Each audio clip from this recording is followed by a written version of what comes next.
हामी मृत्यु हुन लागेको व्यक्तिलाई के त पानी दिन्छौँ चम्मचका चम्मच र अनि सास बन्द हुन्छ अनि हामी के सोच्छौँ, ओहो कति राम्रोसँग मृत्यु भयो, उहाँ त हामीले पानी दिने बित्तिकै मृत्यु भयो भन्ने चलन छ हाम्रो समाजमा।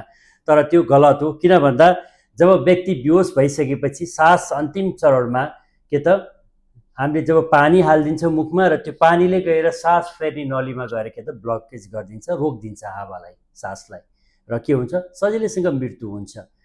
त्यसैले कुनै पनि व्यक्ति बेहोस अवस्थामा छ भने चाहिँ हामीले पानी दिने काम, यसरी पानी हाल्ने काम नगरौँ, बिल्कुलै नगर्ने, पानी नहाल्ने है। जबसम्म होसमा छ भने पानी दिन पाइयो, र यदि बेहोस छ भने कुनै पनि घटनाका व्यक्तिलाई पानी नखुवाउने र यो काम बिल्कुलै नगर्ने। तपाईँले दिएको पानीले उहाँ स्वर्ग जानुभएको होइन, किनकि तपाईँले दिएको पानीले उल्टो गएर अड्केर चाहिँ मृत्यु भएको हो।